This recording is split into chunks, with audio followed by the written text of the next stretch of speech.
Welcome to Nasdaq Trade Talks. I'm Jill Malandrino, Global Markets Reporter at Nasdaq. Joining us is Bob Cortright. He's the CEO of Drive Wealth. We're going to take a look at retail investor activity and how they've been more active in the markets as compared to 2019, despite the unprecedented volatility that we've seen in the markets. Bob, it's great to have you with us. Welcome to Trade Talks. Pleasure to be here. Thank you. All right, Bob, and tell us a bit about Drive Wealth. Yeah, so Drive Wealth really is an infrastructure platform that basically, supplies infrastructure for brokerage in an API and cloud-based way. So people all around the world can basically go into these new and evolving digital wallets and platforms, applications, and basically start to invest, save, managed accounts, whatever they need to do in terms of starting their life in investing. So it's been a real challenge in terms of what legacy infrastructure trying to get into retail, and Drive Wealth is providing that new modern infrastructure for those types of programs. And it's really quite remarkable. Even in the month of April, you saw record new or peak new accounts, despite all of the volatility.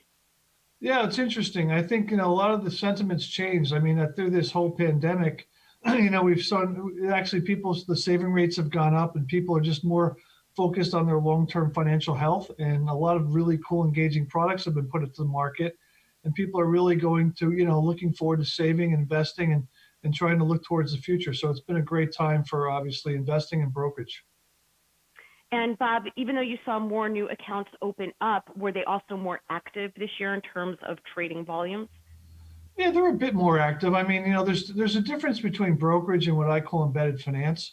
Some of the big brokerage platforms, or the ones you've known, like recently with Robinhood and stuff, people have been very active on the trading side. But there's also a real trend around, what I call the digital brokerage transformation into embedded finance, where people are providing really engaging applications for people to start putting money away on a very disciplined and regular basis.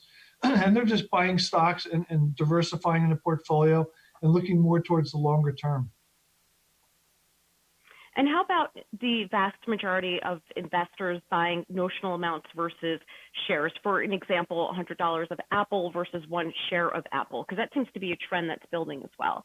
No, it's a great point. That trend, in fact, at Drive Wealth ourselves, we see about 75% of all our transaction orders are in a notional amount, right? So because it just shows you people are putting to, whatever the monies they have available to invest, they're putting it to the market, but they're putting it in a diversified portfolio rather than picking and betting on one stock.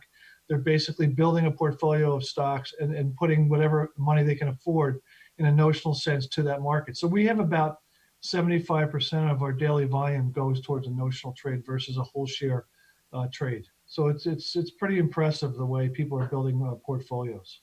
Yeah, and it's also a great way to get a larger number of people involved in the markets because it's not quite as capital intensive, especially for those that are newer and younger investors. Looking on the other side of this, when we get past COVID-19, do you think that we'll continue to see this drive of investments into U.S. markets?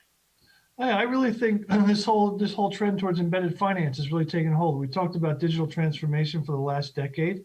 I think that's well in place. I think people recognize the digitization, the trend is in place, but I think the real story now is really embedded finance and getting people to think about their future in financial services or future in financial life on a daily basis, engaging people's behavior, consumer behavior, relating it to their investment behavior, like Square, Revolut, and a lot of the customers that we deal with. They've basically taken the customer's behavior and really tried to move them into a portfolio or really an investing habit that provides them long-term stability in terms of their investing. So I think this is going to continue for a long time. I think a lot of the things have changed in terms of mentality around savings investing versus consumerism.